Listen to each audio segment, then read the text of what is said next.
to WrestleMania. Unbelievable. Chris bringing it up. And Luger has Bret out. And no. It's Luger.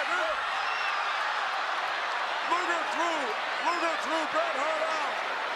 No, I don't know. Discussion going on. Here we go. Ladies and gentlemen, the winner of the 1994 WWF Royal Rumble. The winners are Lex Luger and Bret Hitman Hart. What?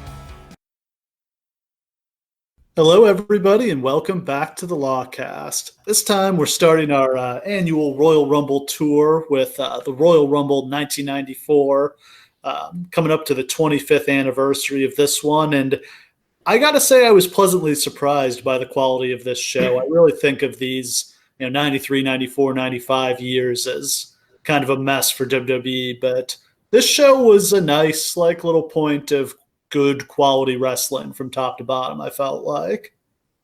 When I first watched the show, I was like, wow, it really seems like they got some potential stuff going on here, and it's an exciting kind of future for the show.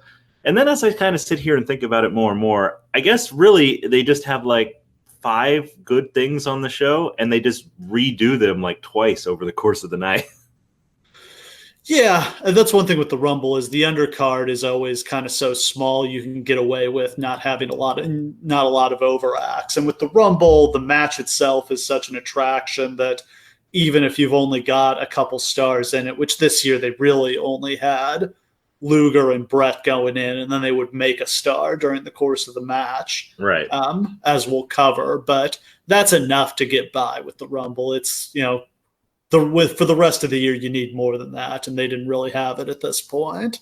How many shows during this kind of darker period where they don't really have a ton of talent do you feel like Bret is on 3 or 4 segments of yeah. Just he has a match earlier, he gets hurt, he has a way longer match later? I feel like you see that replay a lot. They do. They did a lot of Bret doing double duty because he was one of the very few things they could bank on. Right.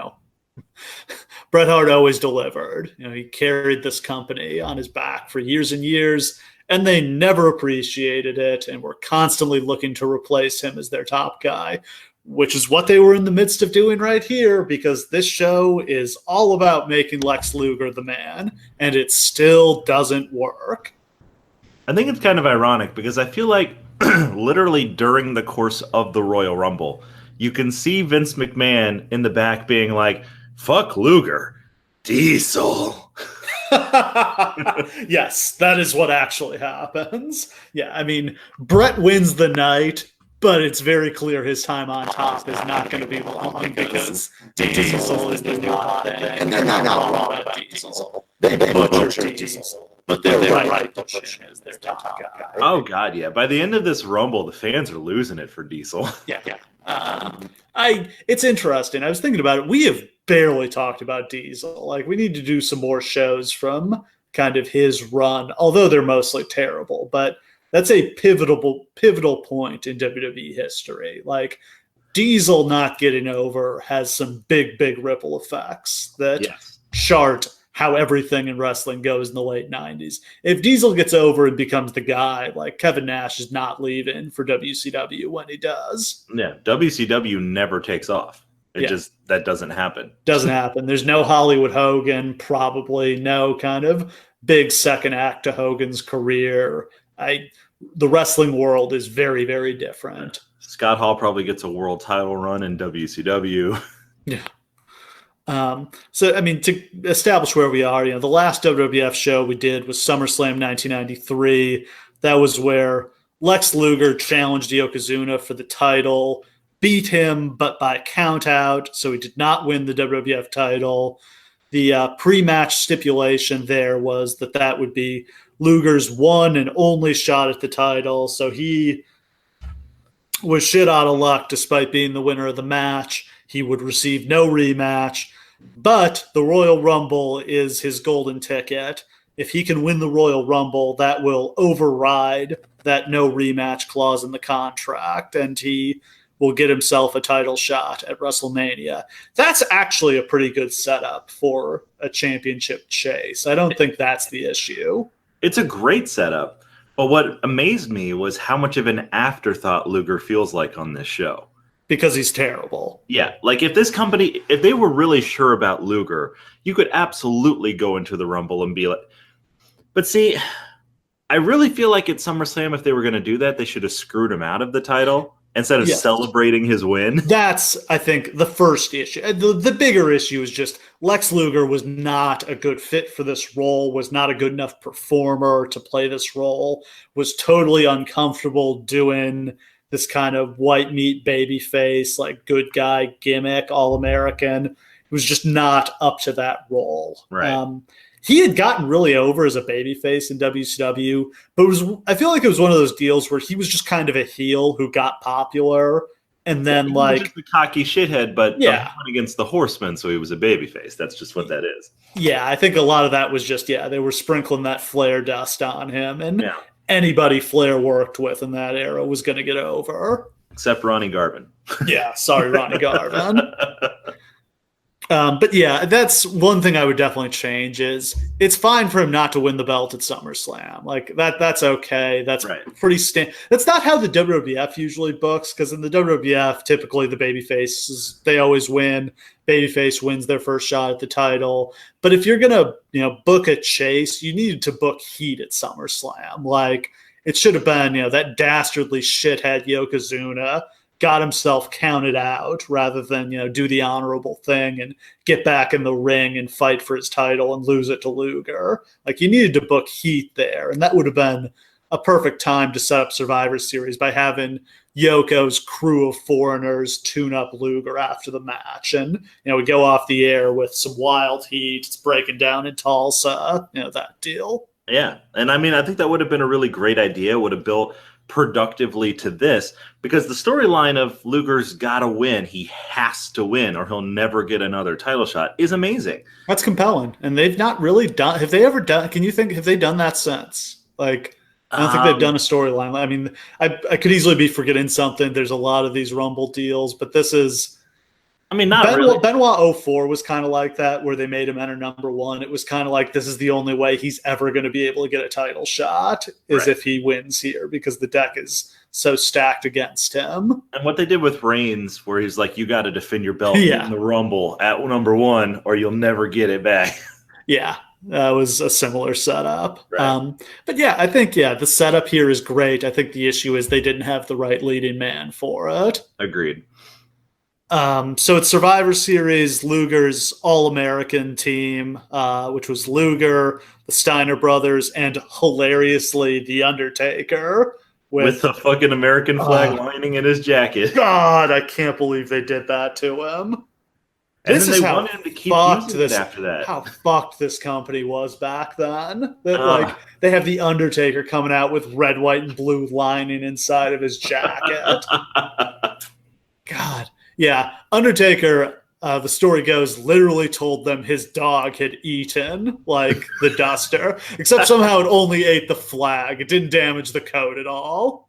But you can just imagine, like, the Undertaker going up to Vince being like, my dog ate it. Vince being like, really? Your dog ate it? And Undertaker being like, yep. And what do you say? It's the Undertaker. Yeah. Look, that's one of those cases where a guy went into business for themselves and it was 100% the right thing to do. 100% saved his career. God, these people were so dumb. Vince McMahon just had such an erection for America at this moment. It was the only thing they knew how to book. Yeah. Like, man. Yeah, so it's like every promoter has like the one thing they go back to when they're desperate. Yeah.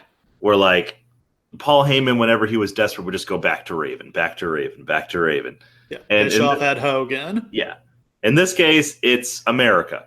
Yeah. It's the real American Hulk Hogan. Which works great if you have somebody who can actually play the role, but not everybody can do it. I'm not sure they ever found anybody else who could. No, not really, now that I think about it. Really a good fit for that.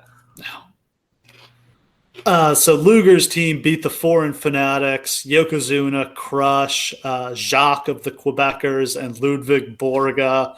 What a team of rogues that is. What a team. Holy shit. I don't know what the main event was supposed to be because Tatanka was advertised as being in the match, and then he was kayfabe injured, and like Pierre was also kayfabe injured and pulled from the match because it doesn't make a ton of sense that you've only got one of the two Quebecers in there. I think maybe it was going to be 5-on-5 with Tatanka on the face team and both Quebecers on the heel team. That sounds like it would make sense. And somebody got hurt and they cut it down to 4-on-4. Well, look, it's clear that it was a massive success because they managed to combine together all of America's biggest enemies. You've got Japan, you've got Montreal, Finland, you've got Hawaii. Yeah, Crush, of course, is actually an American from Hawaii. Vince will be dead in the ground before he recognizes Hawaii as a state. I fucking guess so. Vince flies the flag with only 49 stars. Yeah, what a ridiculous heel team. Like just peak, like, ridiculous patriotic wrestling. And see, that's the funniest thing, is that they're deliberately trying to set up a monster factory of foreign heels, but this is what they've come up with. Yeah. It's like, guys, you need to be working harder. Ludwig Borga had a great body, but like Finland, Quebec, seriously? Yep. These are your foreign heels. Yeah, the 90s were really a peaceful time when those were the biggest rivals America had. And you couldn't even really be like, Canada sucks because your top star's Canadian. Yes. Yeah, your one like drawing babyface is a Canadian. Oh, man. So in that match, Undertaker and Yokozuna both got counted out while they were fighting each other outside the ring. That set them up to fight in the main event here at the Rumble. Luger was the sole survivor after Ludwig Borga submitted to the torture rack. So Luger gets his big win, and he's got momentum going into the Rumble. On the way into this show, Luger cut literally one of the worst promos I've ever seen.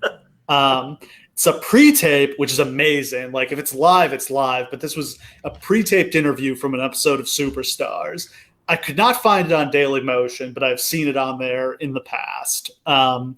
This was so disingenuous, it seemed like he was cutting the promo as a heel. Like, he's like, I want to thank Mr. Jack Tunney for giving me this opportunity to get my shot in the Royal Rumble. I am so grateful and so thankful. Like, you would swear, not only, like, this didn't seem like it was teasing a heel turn. This was like just a straight up heel promo. It's insane that this made the air.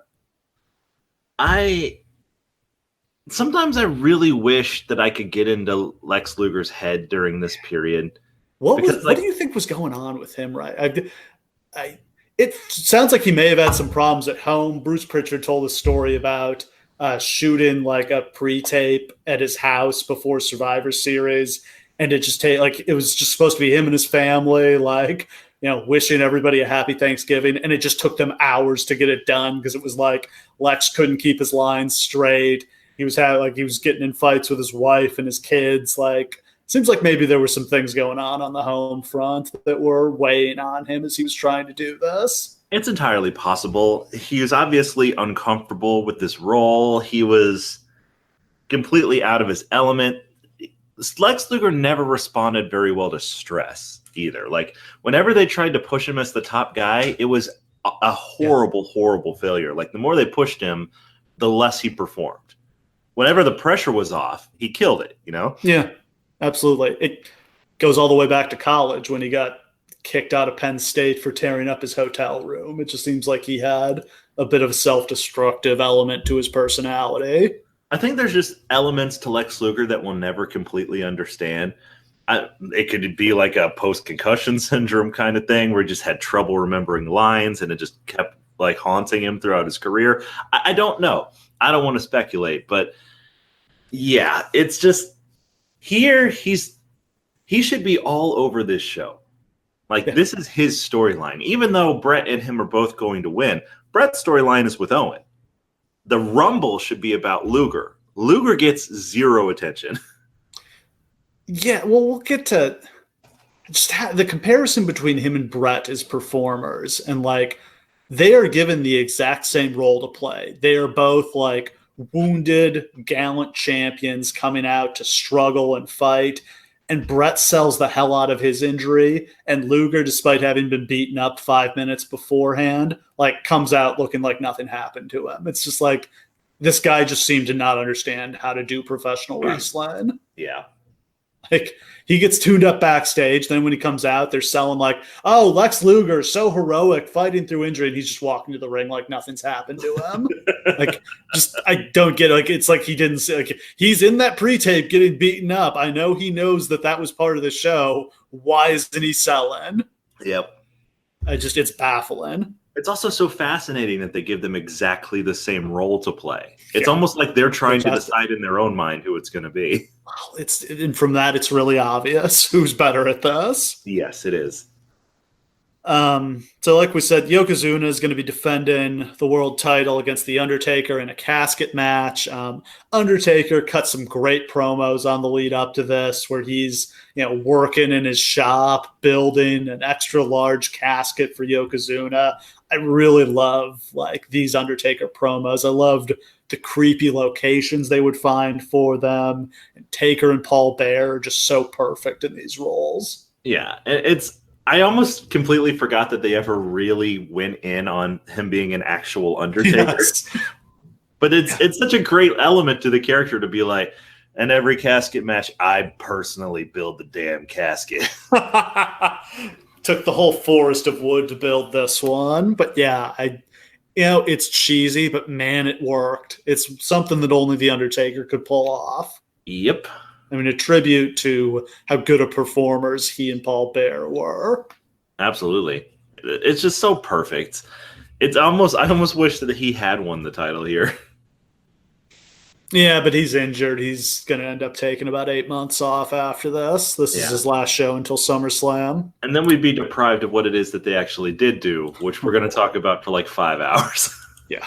So the word is they were still planning on going with Luger at this point, but it wasn't just this night that sealed it. It was over the next couple weeks. It became clear that Bret was far more over as a babyface and far more equipped to be the champion and lead the company. And before WrestleMania, Vince finally changed his mind and decided that they needed to go with Bret. But they're obviously hedging here. Like, even if the story is, they were still going with Luger, they're giving themselves an escape route by doing the draw in the Rumble here and giving Bret his own title shot too. Yeah, and let's be clear. They don't run 2 storylines with a guy at the same time. That's just not a thing that they do in WWE. So, like, the fact that they have the whole Owen storyline going at the same time as his world title storyline is all the evidence you need that they just weren't sure about this. Yeah, because the match with Owen, if they're committed to going with Luger, the match with Owen is perfectly fine for Bret to do at WrestleMania. Like, with the way they build it here, ton of heat there. Absolutely. We talked about this before. Like, what is it? Why would Vince just go with Bret Hart here? What is holding Bret back at this point? Well, he's not American. He's Canadian. He's not 6'5". Like, I think that's got to be what it is. I think Vince is still looking for Hogan to walk through the door. Yeah, look, he's not your dream top guy, but you got to go to war with the army you have. And like this guy who's over in America, but is a megastar in Canada and Europe and everywhere else in the world. You know what? That's something you can bank on. I think Vince was always like, all right, I got my Ricky Steamboat. I'm just looking for my Hogan. But he never considered that Bret could be his Hogan. I mean, Bret was not going to be Hulk Hogan. No.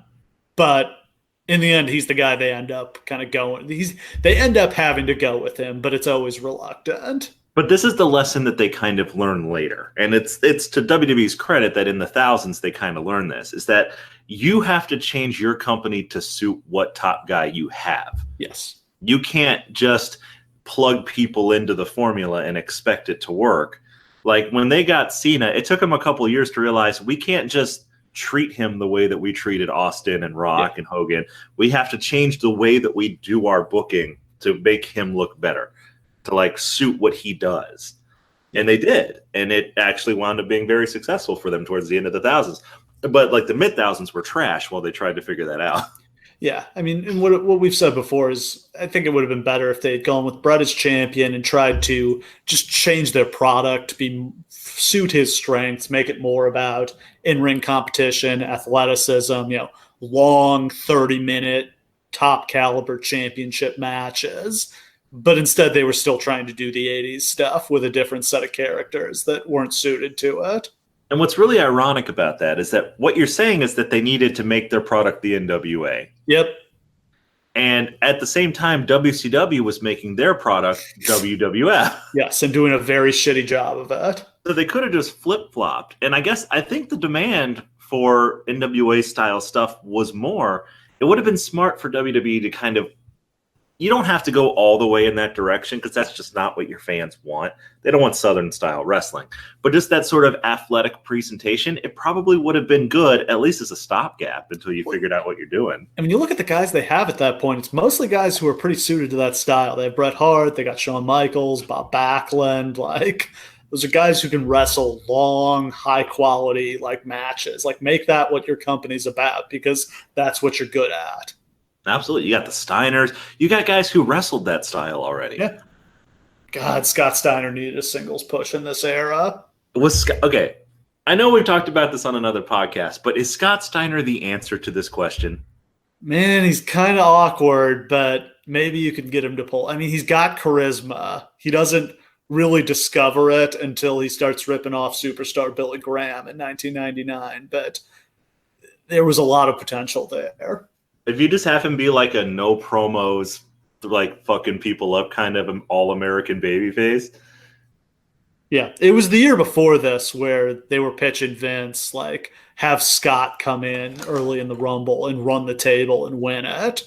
And I would have loved to see that. I don't know if that would have been the right business decision, but that would have been a lot of fun. Of course, it's never going to happen because, he's never going to leave his brother until he has to. No. So what was Bret up to? Bret was fighting alongside and against his family.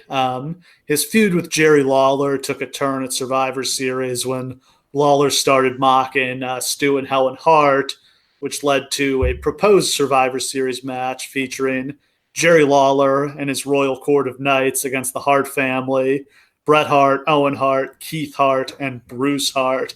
I really love when the never do well Hart siblings get involved in storylines. It's so fascinating to me how often Vince is like, Bruce Hart, he doesn't even work for me, but throw him on pay-per-view, that's fine. Bruce Hart was so thirsty for a job. Canadian Stampede in 97, he's fucking trying to fight Steve Austin and no selling for him. I mean, let's talk about how we get into this because it was never supposed to be Owen in this storyline. No, it was supposed to be Bruce. Bruce wrote Vince McMahon a letter proposing that he do this storyline with Bret. Now, Vince McMahon famously hates the idea of families fighting, which is very ironic. Brothers don't fight, which is just one of those things where Vince McMahon doesn't have any brothers. It's so bizarre that he feels that way because it's incredibly stupid, but it informs so much of WWE history. Well, here's the thing. One, obviously at some point he came around to the idea of families fighting because that's been their entire product for 20 years now. Has been the McMahons fighting each other. But two, it's always struck me as very Freudian. Vince, if you've read his Playboy interview or anything about him growing up, he had a very difficult family life. It's not a joke. He was abused both physically and sexually by members of his family. it's kind of remarkable he turned out to be as well-adjusted as he did. Right. Not that he's the most well-adjusted person in the world, but the fact that he came out of that somewhat okay is kind of remarkable. Yeah. So that I feel like has always been at the core of his whole like families don't fight, is like he has this ideal of a happy family because he doesn't want to have to revisit some of those things he went through growing up. Sure. And I mean, hey, I'm not going to say anything about that, honestly. Yeah. But eventually, he's very into this idea of Bruce Hart feuding with Bret. So Bruce is Bret's older brother, and it's going to be older brother jealous of his younger brother's success. Like, Vince is somehow convinced to do this. But, like, when they present Bret to it, Bret's like, what the hell? Like, why would we do this with Bruce? Let's do this with Owen. Owen works here and is a great wrestler, and him and I can have amazing matches. Or you can drag 100-year-old Bruce out of this. Like, what are we thinking here? Can you imagine Bruce Hart's reaction? Because Bruce Hart finally gets like traction with Vince. Yeah. And Vince is like, that's a pretty good idea, Bruce. We might actually do that. And then he goes to Bret and comes back like, well, Bruce, we're going to do it with Owen. If you've read Bret's book, Bruce, not the best guy. Bruce does not come off well. Bruce is a piece of shit. Can we just... Yeah. There are no innocent Harts except maybe Owen. Yeah, Owen seems like he was a really good guy. And like, for as much shit as we give Bret never did anything that wrong. No, I mean... He cheated on his wife about 1,000 times. But I mean, it's wrestling. Yeah, comparatively, yeah. But like we're talking about like the Ross Harts, the Bruce Harts, the Keith Harts, scumbags, like, a lot of them. Drained their parents dry, ran a scam school out of the dungeon, very much dishonored this family name. Yeah, it's so much, but we could have had a version of the storyline where it's Bruce, and that just doesn't make sense. Oh, how horrible that would have been. Like, here's the other thing. Bruce couldn't work. Like, I don't know if you ever watched a lot of Stampede, but Bruce sucked ass. God, Owen Hart has been with the company for years at this point. Owen Hart wrestled Mr. Perfect at, like, WrestleMania 5, I think? 4? Yeah. Like, he's been around for years, and they've given him nothing. Like, thank God Bret advocated for him, or he literally would have, like, quit and become a math teacher in Calgary. It's just so amazing. Still be alive today. Owen Hart becomes such a star through this whole thing. He knocks this role. He was born to play this role. Yes. It's the most believable anybody is on the whole card. It's like the only truly great character in the company at this point is jealous, seething Owen Hart. But it's just so real and so relatable. And yeah, contrary to what Vince McMahon thought, brothers do fight, families do fight. Like, the Harts are a tribute to that fact. Like, families can be your most dysfunctional, like, of all rivalries. And the other thing is, too, is that we always talk about how great Owen Hart is in this. Bret Hart, I don't feel like had a great storyline to dig his teeth into until this. Yeah. Like, this is the moment that Bret Hart becomes the top guy for me, because he just raises his game in his promos, in his acting, in the segments. He raises his game. Because it's so easy, because it's real. Yeah, jealous younger brother, like older brother, trying to prove he's still got it. He's still number one. It's easy. Anybody can relate to that. Even the way Owen Hart gets into this, where like Bret has to be like, no, give the kid a shot. Yeah. Like, that just builds so much into it, right? Like, it's just literally a handout for Owen. Yeah. So a twist to that Survivor Series match is Lawler was pulled from it after he was accused of rape. I don't want to go too far into that, but not a good situation there. And, something that WWE should probably revisit and reflect on in this modern era is some of the things Jerry Lawler has done over the years. Jerry Lawler's a piece of shit. Yeah. Yeah. The charges against Lawler were dropped when the accusers declined to testify, but Lawler did plead guilty to intimidating a witness, which may have had something to do with why the accusers didn't testify. Gosh, I wonder. Amazing how that happened. Uh-huh. So Shawn Michaels was subbed into the Jerry Lawler role, not because it made any sense, but because he was the only person available to do it. And, he did his best. This is when they had Bruce Pritchard managing him doing his Dusty impersonation as Rio Rogers, which is one of the worst pieces of shit I've ever seen make the air. It's just again, what were they doing here? On something to wrestle with, like, Bruce Pritchard has maybe admitted that like 5 things that he ever did were bad. Yeah. This is one of them. Well, he maintains this was Jerry Jarrett's fault, which is also very appropriate for the era. Everything bad was Jerry Jarrett's fault. That promo with Luger, that was Jerry Jarrett. The funny thing is, though, it might actually be true because Probably Jerry Jarrett sucks. Yeah, it does. Oh, man. But yeah, so Shawn Michaels takes over. The Knights becomes a debacle where the idea was they would all be like one was going to be Terry Funk, one was going to be Greg Valentine, one was, I don't remember who the other one was going to be, like Tito Santana or like maybe Jimmy Snuka, but they'd each be revealed as a famous wrestler. And then Terry Funk backed out of it, told them his horse had gotten sick, and somehow the other guys fall through too. So it ends up being just like 3 random dudes playing the Knights. All right, but let me just say this, because that's what everybody goes to, is they say like, all right, but if Terry Funk had been there, all right, this audience does not know who the fuck Terry Funk is. Not really. He hasn't been in the WWF for like 10 years at that point. We're in 94 or 93 at that point. Nobody remembers who Greg Valentine is. Nobody. The idea of the Knights only works if the people are going to genuinely remember the Knights. Yeah.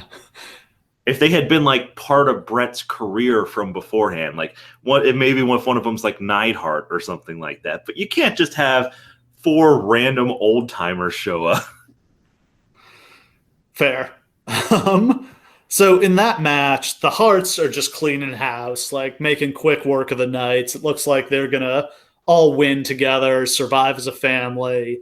And then Owen and Bret have a miscommunication, and Owen gets rolled up and pinned by Shawn. And it's just like the younger brother got his shot, and he gets fucked over, and it's all Bret's fault. And like years of rage and resentment just come to the surface all at once. Mm-hmm. And we're off to the races here with this Owen Bret feud. And like a lot of this is sort of lost to time unless you go back and watch like old episodes of Superstars and stuff like that. But like we remember Owen Hart as a terrible promo. And that's for good reason, because the most high profile promos he gets to do are like here on this show and on the lead up to WrestleMania. And they kind of famously suck. But the ones that he does leading up to the Rumble are amazing.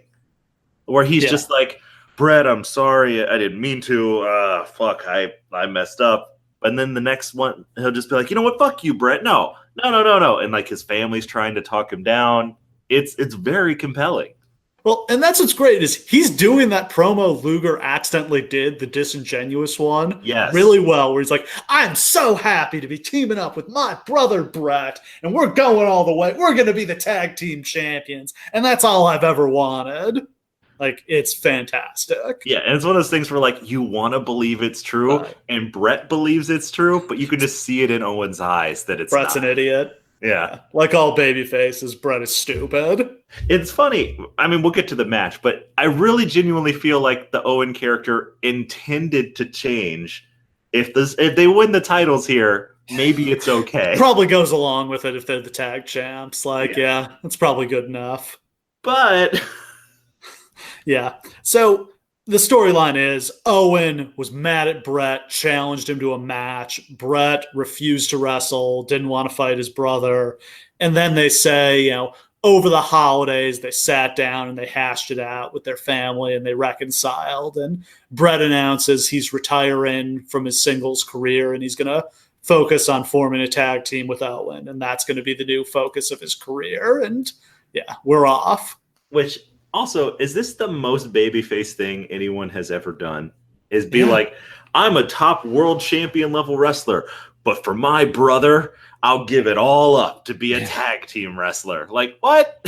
Makes it all the worse that his brother turns on him and fucks him over. It's like the most heart-wrenching thing.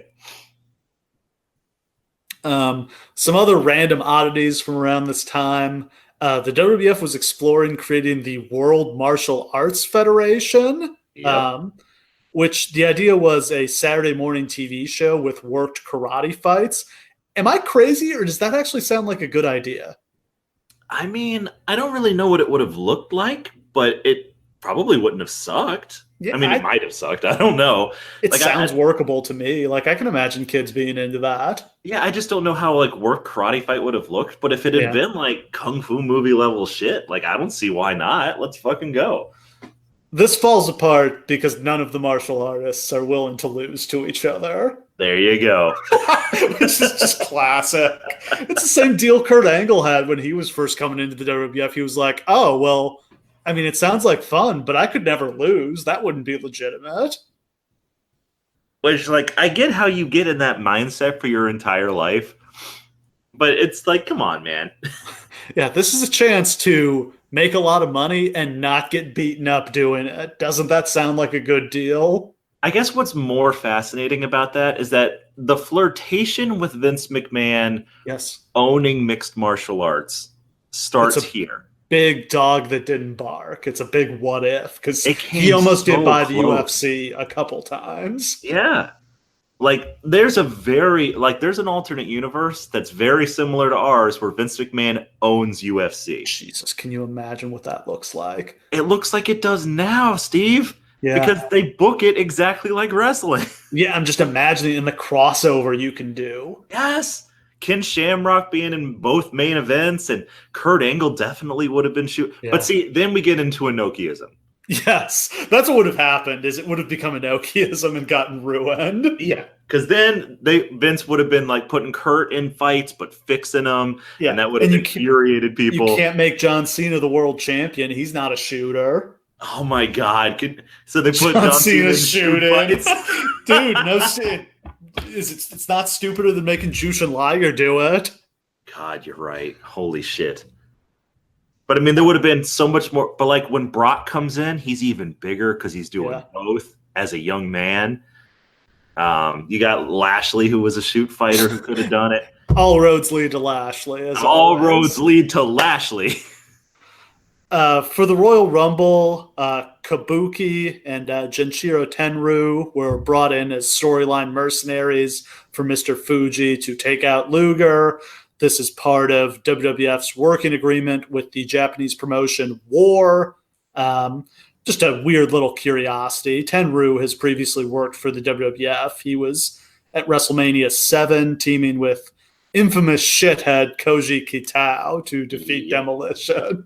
By this point, Kitao is disgraced and gone back to sumo, right? He damn sure has. He's not even back in sumo. He's just doing fucking card shows or whatever they do.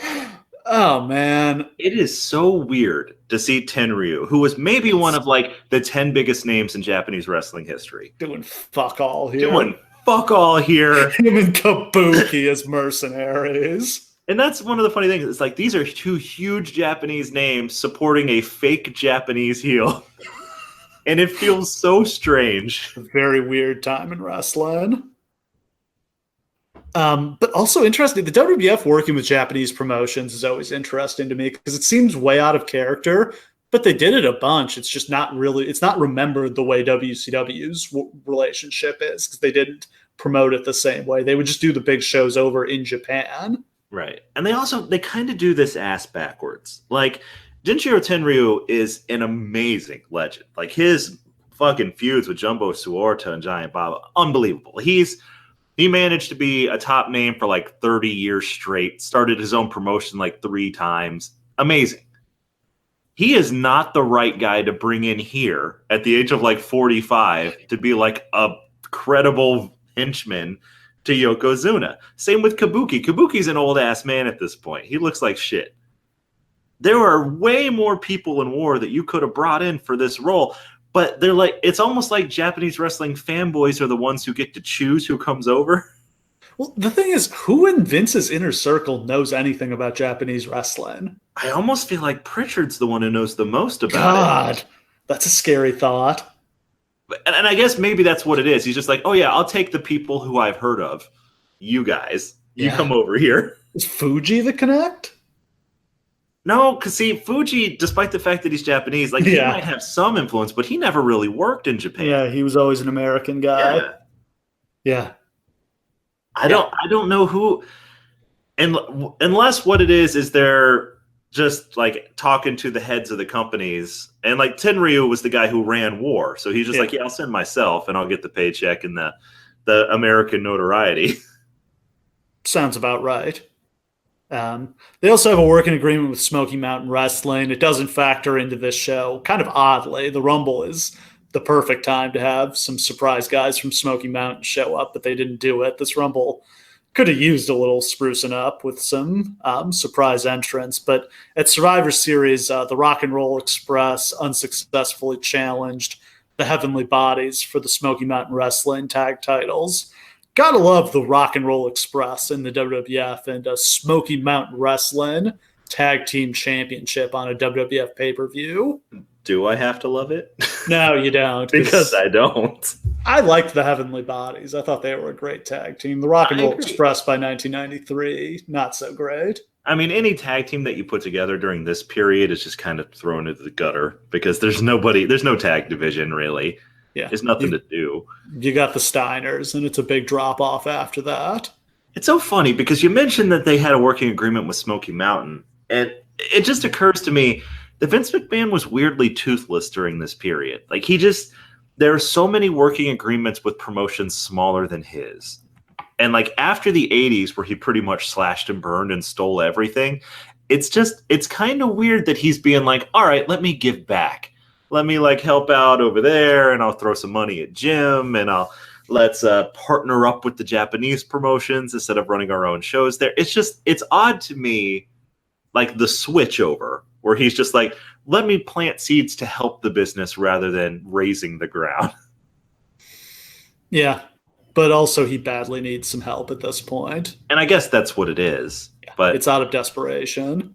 They just don't have. They need more talent. They don't have the talent. And that's the thing. And there just isn't any in the business at this point. Like in 1994, New Japan is starting to hit. All Japan's on fire. WCW sucks. Yeah, it's just slim pickings. The boom of the 80s is over, and they've cannibalized the wrestling business by killing all the territories. Yeah. So there's nowhere for guys to work before they get to the big stage. I would argue the hottest promotion in the world at this point is All Japan Women. Like it's up there. AAA has their great run in '94. That's when they do the Worlds Collide, and they have all those house shows they sell out in America. That's true. It is probably Mexico, but like literally, it's like Joshi and Lucha, and everything else fucking sucks. Mexico's on fire. Vince not doing anything with Mexico right now in kind of, I feel like, typical Vince fashion. Yeah. Vince gets all those guys 4 years from now. Yeah. 97 is when they start bringing in the luchadors. So to get into the show, it's January 22nd, 1994. We're at the Providence Civic Center in Providence, Rhode Island. Good crowd on hand, sellout of over 14,000. Gates only 160 grand, so they had to go with pretty cheap tickets to move them, but still a sellout for a pay-per-view in this era was not at all guaranteed. Yeah, absolutely. And to do a sellout in Providence, good solid stuff. Buy rate, not great, 0.9 for about 225,000 buys. It's down quite a bit from 300,000 the previous year. So we should point out, Undertaker and Yokozuna drew big on the house shows. Not so well on pay-per-view here. Yeah, and it's one of those things. Is this the only major pay-per-view match between the two? They have another match. They do another casket match at Survivor Series at the end of this year when Taker gets his revenge. It's just weird to me that the house shows draw so well, but they don't really get anything out of it other than that. Yeah, I think it's just those were two guys you wanted to see in person because it's the Yokozuna especially, I think, was a much bigger attraction in person than on TV. That's probably true. The sheer size of him must have been amazing to see in person. Now, when him and Taker face off here, it's definitely awe-inspiring. Oh, God, yeah. They're just, you don't see two guys that big doing it that can actually work, too. Yeah. Yeah, they proceed to have a pretty good match for two guys that size. The announcers for the show, Vince McMahon, and making his debut as a color commentator, Ted DiBiase. Holy shit, was he terrible. Is he the worst? Like, Man, obviously he's down there. Yeah, there have been a lot of bad commentators, but of people they really thought would be good. Yeah. Somebody who seems like he'd be good. He was a great promo. The problem is, and it seems pretty clear, that like he's thinking too much. Like he can't just come out with something. So like Vince just keeps prodding him like, what do you think, Ted? And Vince just rolls right over him because he's just not coming out with anything fast enough. I swear, for the first hour of this show, he barely speaks. Yeah. Like, he just has nothing to say. Like, he gets a little better as it goes on, but man, like, I'm sure he did some, like, testing before this, but I don't think he did any TV leading up to this. It feels like they just threw him into the deep end. And man, it is not he bombed, so we never hear from him again. Nope. I mean, the problem is Lawler was supposed to be calling this show, and Lawler is obviously gone. But I'm trying to think of who else they have at this point, because Heenan's not with Heenan's gone. Heenan's gone to WCW by now. Savage is still around. I would probably just have Savage do it. You know who should have done it? Who they have doing it on like some like B shows, and who's working in the office at the time is fucking Raven. Yeah, actually. I mean, literally, they're grooming him for an office position at this point. Yeah. Maybe this is before Vince found out he was partying with Shane. Yeah, maybe. It's just like he seems like a much more natural fit, and he had done it in Oregon before. So. Yeah, I think he would have been better. Absolutely. Piper does some commentary around this time. Piper. He's also terrible. Hit and miss. Yeah, he had his moments, but mostly miss. I mean, he pumped a bunch of enthusiasm into his commentary, which could be good, but like mostly what he said didn't make any sense. It's Roddy Piper. Yeah. Dark match, the Brooklyn Brawler defeated Jim Powers. Damn, we didn't get to see that. I know. And we get into the show opening match, Tatanka versus Bam Bam Bigelow. That is a hell of an opener. Yes. Let me ask you a question. We've done a lot of shows that had Bam Bam Bigelow on them. Have we ever seen him win a match? I don't think so. Like, what is like he ever won matches? What is with the career-long burial of Bam Bam Bigelow? It was only in the WWF. He was a monster in ECW. I don't know that much about his Japan run, but like, I don't know. WCW was weird too, but yeah. In the WWF, I don't know what it was. Vince didn't get Bam Bam Bigelow. He thought he was a babyface in the 80s, and then in this era where they need talent and he's awesome, they don't really push him. I mean, like, what a big, credible badass he is. Yeah. And like, isn't his name like the Beast from the East? Why aren't you teaming him with Yokozuna? True. Why isn't he the WWF's version of Vader? Yeah. Just let him destroy me. Man, him and Bret, they had their match at King of the Ring, and it was very good, but like, that's something that should have been a pay-per-view world title match. It's just so interesting to me. And then they just throw him in with Lawrence Taylor. And he makes chicken salad out of that chicken shit. Yeah, and I mean, I'm super glad that it's him because he makes it work, but he has no credibility at that point because they've been jobbing him out for 10 years. No, and then he loses to a football player. I mean, it's just... I don't know. It seems like his whole career, only Paul Heyman really was like, oh shit, he's awesome. Let's do something with him. Tatanka was going to wrestle Ludwig Borga here, but Borga broke his ankle and was thankfully never heard from again. Thank God we got saved from this. Despite being a substitute, there's a pretty long-standing rivalry here. Bigelow cut Tatanka's hair in the summer of 1993, and they were on opposite sides of a six-man tag at SummerSlam this year. Bigelow is backed up by Luna Vachon, who was introduced as his main squeeze, which I always love. Absolutely. Bigelow doesn't have a beard, which looks super weird. Yeah, he looks just odd. Yeah. Like some people's faces just need beards. Yeah. Bam Bam cuts off a Tatanka comeback with a great enziguri. There's a long bear hug.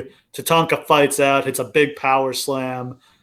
Bigelow shuts his comeback down, goes up top for the moonsault, misses the moonsault. You ever seen Bam Bam Bigelow hit this moonsault? I have. Yeah. Like, it's sort of like the Vader salt. Vader Yeah, would exactly. hit the moonsault once in a while, but yeah. like he hits it. Like when Vader would do the moonsault, he would just destroy you because he's just trying to land. When Bam Bam hit the moonsault, it was like feathery soft. Yeah. What a remarkable athlete he was. Like, a guy that size should not move like that. It shouldn't be possible. And like in some of his Japanese stuff that I've seen, he does just fucking running the ropes and doing like the tiptoeing on the ropes old school shit and like doing like missile drop kicks. Yeah. Tatanka comes off the top rope, hits a crossbody for the win. Great opening match. Yeah. Huge pop for Tatanka winning. You know he was my dude at this time. Is this the year that they start with him and Luger? Yeah, that happens this year. That's after WrestleMania. Yeah, there are exactly 3 things that when we started this podcast, I told Steve I wanted to do. We've already done Armageddon 2000. We haven't yet done John Cena versus Bobby Lashley. And that's the other one. My favorite feud in wrestling history. We can do SummerSlam 94 this August. Hell yeah. I think it's either that or King of the Ring. I don't remember which one it is where they do the turn. Well, the match is at SummerSlam, I think. Yeah. Well, I think, do they also wrestle at King of the Ring, and that's where Tatanka, because it's the whole feud is like Tatanka saying Luger sold out. Yes. And it turns out Tatanka's the one who sold out. Yes, so I think it starts at King of the Ring and goes to SummerSlam. That sounds right. But in any case, we'll cover it this summer. Yep. Then we get a video package for the Bret Owen issue and a promo from the two of them. We've got a World Tag Team Championship match. The Quebecers, Jacques and Pierre, defend against Bret Hart and Owen Hart. The Quebecers have the greatest music of all time, which is the Mountie theme, except it says, "We're not the Mounties." We're not the Mounties. Rest of the words are all the same. Oh, my God. Just brilliant. They're managed by Johnny Polo, who will later go on to become Raven. It's really strange seeing him as like a preppy douchebag. A man of leisure. A man of leisure, Johnny Polo. What a heel. Yeah, I love listening to his shoots where he was like, they told me I was going to be a man of leisure, and I was like, what the fuck does that mean? And they were like, I don't know, skis, tennis rackets, bring whatever you want. It's another of those characters where it's actually Vince McMahon. Yes. Like, Vince McMahon is not a man of leisure. Vince McMahon works all the time. But it's like rich guy Vince McMahon, like waspy rich Vince is who this character is. I mean, what the character really was like trust fund kid. It's like kid with a lot of free time to go on vacation and do whatever. It's just Raven never seems at home with this. No. Like he's like going through the manager playbook and ticking them off one by one, but he's not notable in any of these matches. He's got a weapon. Is it a cane? I think so. I don't really know. He used a cane. Yeah. Could have used a croquet mallet. That would have been a good weapon. God, I would have loved a croquet mallet. Yes. So one of my favorite like hidden gems in wrestling history. Have you ever seen Bret and Owen against the Steiner brothers? No. Oh man, it's from a house show on the way into this, and it was on one of the like Coliseum videos. You can find this on Daily Motion. It's like a 30-minute match, and it is one of the greatest tag matches I've ever seen. I believe that. Yeah, like Bret and Owen could have been a phenomenal tag team together. Like the Hart Foundation were pretty great, and Owen is 1,000 times the worker that Jim Neidhart was. Let me ask you this: is this storyline better if like Bret and Owen like are a tag team for a little bit before this blows up? Maybe. It worked out fine the way it was. Yeah, it wasn't like, I'm not complaining by any stretch of the imagination. It's just, I just feel like we were robbed of a little bit of Bret and Owen, you know? Yeah, I mean, it would have been nice if they had done anything without. I mean, even like we talked about Owen and Neidhart and like them wearing like the parachute pants and the suspenders and like how bizarre that was when like Owen and Neidhart just like in Hart Foundation gear would have been a perfectly good tag team. It's just the entire time they have Owen up until this feud, they treat him like shitty thrift store Bret Hart. Yeah. It's like they have no confidence in him to do anything that Bret hasn't already done. Yeah. I don't know what it was that Vince just didn't see anything in Owen. He was very wrong, and Owen proves it here. Yeah. Owen and Bret dominate early. They're tagging in and out. They're fast-paced offense. Pierre catches Bret with a power slam, and Bret gets worked over. A double knockdown allows Owen to tag in. Owen locks on the sharpshooter, but it gets broken up. Owen then gets worked over. He hits a drop kick on both Quebecers and manages to tag in Bret. Bret's knee just gets worked over for minutes and minutes, all on the knee.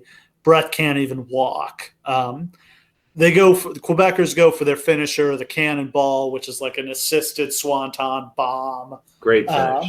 Yeah.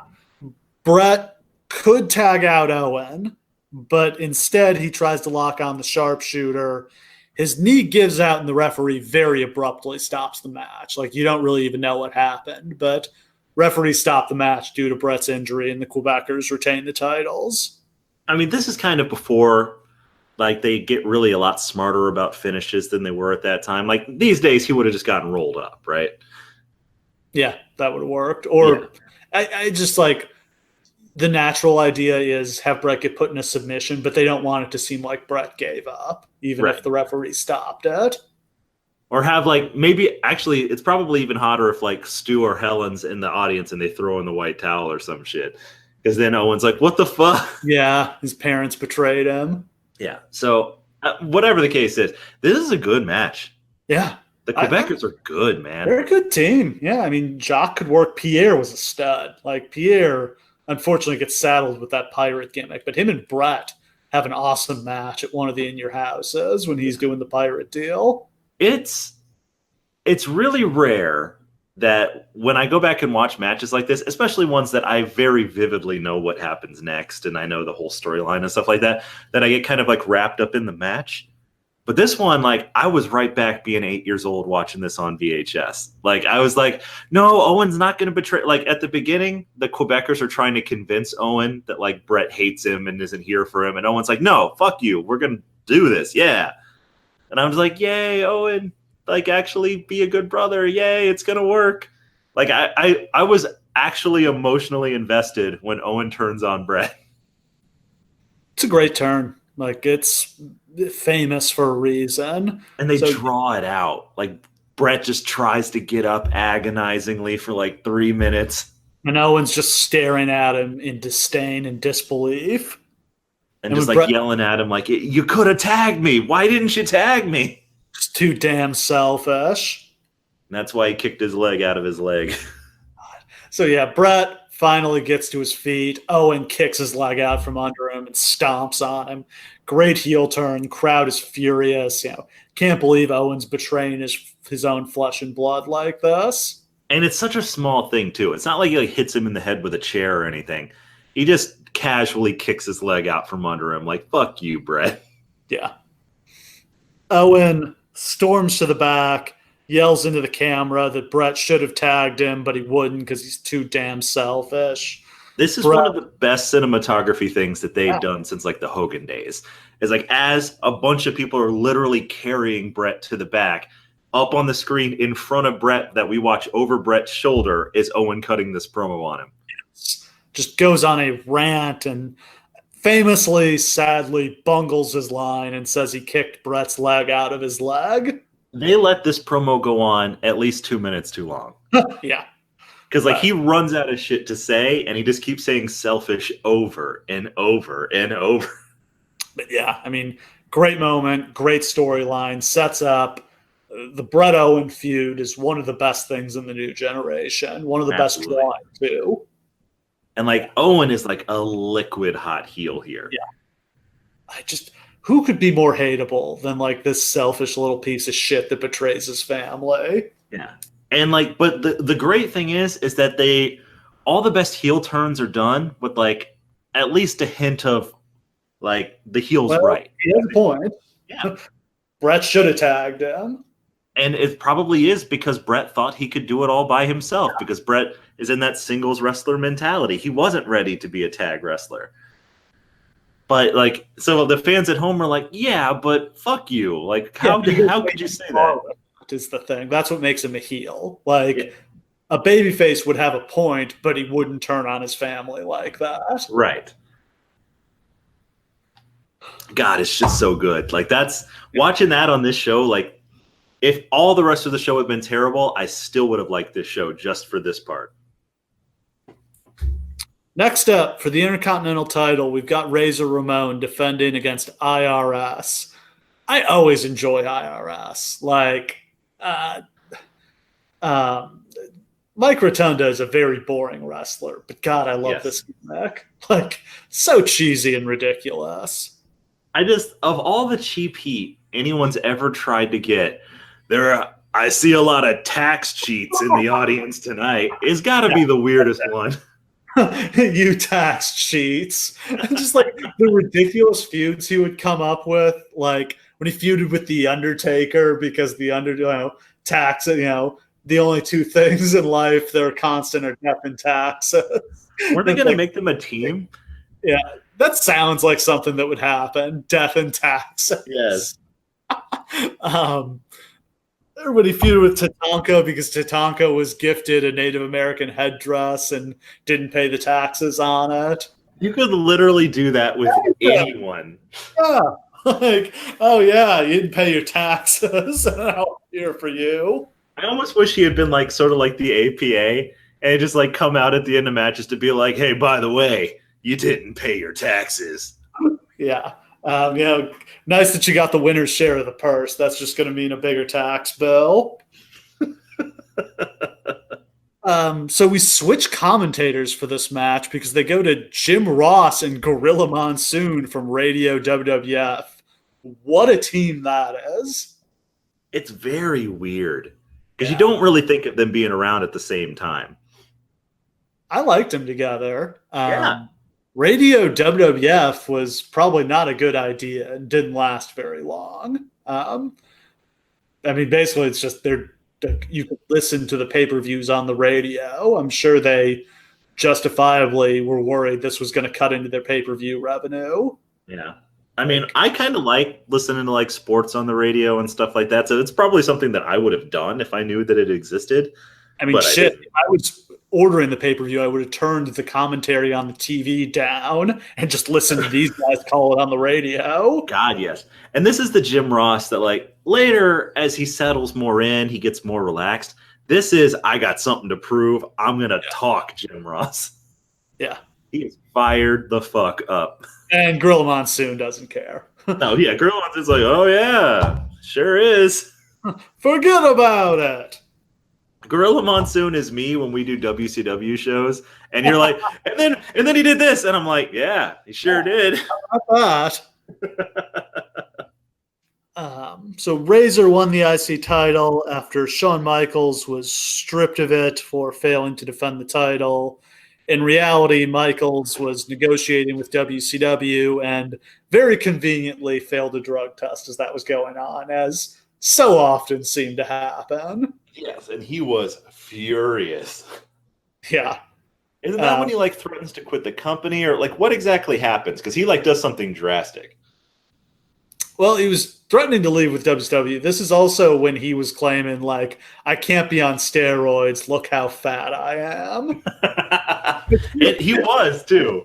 He was looking pretty chunky. Him and Nash were hitting the buffet in the bar pretty hard together. I love hearing those stories of him being like, yeah, I used to ride with like Bret and people who took care of themselves. Now all of a sudden I'm eating 8,000 calories a day. Hanging out with Nash. Nash is wearing like a full body suit and a jacket. Like he doesn't need to be in shape. He's not really even wrestling. Yeah, and he does no cardio. He's just weightlifting. So all he's doing is just eating protein all day long. Yeah, way too many trips to the Waffle House. I bet you that the only reason, like the number one reason Triple H gets inducted into the clique is just so that Shawn Michaels has somebody to eat with. Yeah, somebody to kind of gauge what he needs to be eating with, because I don't think Scott Hall was too worried about it either. No, yeah, Scott Hall and Kevin Nash are like, we're 6'6", we can eat whatever we want. So IRS stole Razor's gold chain. because he hadn't paid his taxes, I think. It's pretty straightforward. I don't know, something like that. I don't know how often the IRS audits drug dealers, but I don't think it's a good idea. No, yeah, you know what happened to the last guy who tried that? Nobody's heard from him. Ref gets bumped. IRS goes for his briefcase. Razor cuts him off, knocks him out with the briefcase, but he can't make the pin. Razor hits a super back suplex, but then Shawn Michaels shows up, hits Razor with the Shawn Michaels IC title belt that he's still carrying around. And then he just leaves it there. Yeah. That's kind of weird. Not great. IRS gets the shocking pin and apparently has won the title, but then Earl Hebner shows up to snitch, and the match gets restarted, and Razor wins like instantly with the Razor's Edge. Decent match, hot ending, and good angle with the Razor Michaels stuff. Very much setting up that WrestleMania match. Do you feel like Earl Hebner, sorry, I completely forgot his name, even though you just said it. Do you feel like Earl Hebner has like naked pictures of Vince McMahon or something, and that's why he gets to be the only referee who knows how to do his job? Yeah, who gets to beat up Triple H and like also see when the heels cheat. Yeah, literally, he's like, whenever Earl Hebner shows up, it's like, oh, good, a competent referee. Yeah, well, maybe he had leverage on Vince McMahon, but not enough to keep his job when it turned out he was selling fake merchandise out of the back of his trunk. What a legendary story. What a dumb thing to get fired for. Why don't you just steal some real merchandise? Random fun fact. Scott Hall never wrestled in a Royal Rumble. That's so weird. Yeah, he's on the undercard of all of them. Always on the undercard, either as the Intercontinental Champion or in '93 he challenged Bret for the world title. But yeah, very weird that he's never in a Rumble. That is bizarre. Some of that is he just doesn't have a very long run. He's only at the Rumble like 93, 94, 95, 96. But all four of them he wrestles on the undercard. Now, I always think, I think everybody should be in the Rumble. So I don't care if somebody worked the undercard. I'd put him in the Rumble too. Yeah, I mean, most of the people in this show are doing double duty, so I don't know why he gets an exemption from that. Especially in this time period where they don't have a lot of stars. This Rumble needed Razor in it. God, yeah. And he can come in number 28 and just wrestle for 5 minutes. He doesn't have to, run, be in there the whole time or anything. It's so funny because Razor's one of those guys that you really feel should have gotten a push like they normally do with guys like that, and they just don't. Razor seems like one of those guys who you put him with Bret as the last two in the Rumble, and you put him over like that, like they do with Shawn here, kind of. He did that for King of the Ring. He was in the finals of the King of the Ring a couple times. Yeah, it's just, I don't know. Yeah. They just always seem to I guess they just think that they have infinity time with him. And maybe that's why they don't pull the trigger when they had the chance. I loved him with that Intercontinental title. He was in that Intercontinental title scene for just years and years here. Just way too long. By the time you get to Gold Dust, it's too late. Yeah, and I don't know how it is he never gets a run in the main event against the champion. Other than that quick thing with Bret at the very beginning of his run. It's weird to me that didn't happen. Now, if he'd stuck around, I'm sure they would have done another ladder match between him and Shawn for the world title. That seems like a natural. I think what it might be is that he got over at the wrong time.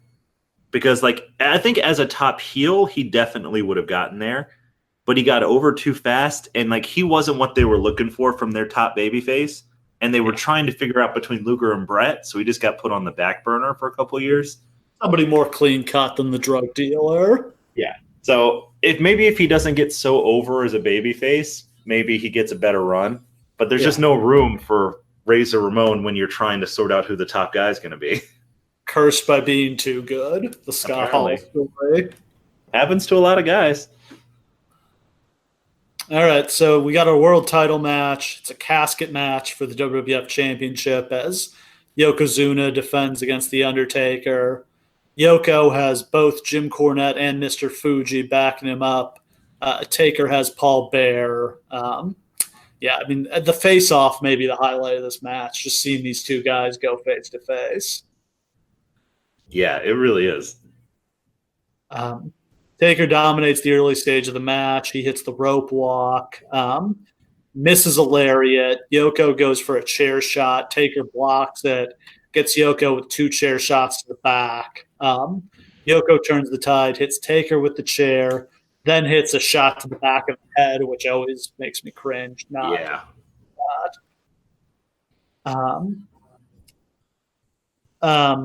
There's a huge belly-to-belly suplex from Yoko. Taker sits up and hits a choke slam. It's honestly more of a trip. Yoko's not really getting up for a choke slam. Bless Yoko. He tries. Like he jumps as high as he can. Taker hits a running DDT. He's got Yoko in the casket. He's about to close it, but Crush shows up. Taker beats up Crush, then Great Kabuki, Bam Bam Bigelow, Tenru, and then they just start coming in waves. Adam Bomb, Jeff Jarrett, the Head Shrinkers, Diesel. And then this fight just goes on for minutes and minutes. Like, Taker is fighting the entire heel roster and, like, holding up for a while. Yeah, let's be clear. Like, this is great for Taker because literally he's successfully fighting off, like, 15 dudes at once. All of whom are credible in their own right to some extent or another, except for Jeff Jarrett. Man, Jeff Jarrett. In his fucking blue tights. I just can't believe he's even here at this point. Like, it doesn't feel real that he's involved in this. Man, he was around in like 92, but I think he went back to Memphis. But yeah, he's back, but doesn't feel like he does anything for a while. Jeff Jarrett wrestles for WWE for like 5 years total and doesn't do a fucking thing until his last night in the company. It's our semi-annual burial of Jeff Jarrett. Yep. Who has the record for being buried by us the most times? Jeff Jarrett, Billy Gunn. Gosh, yeah. Bret Hart. You know, I feel like I think for me it's Bret Hart. Demolition. Oh, it's Demolition. It's definitely, I buried them like 11 podcasts in a row.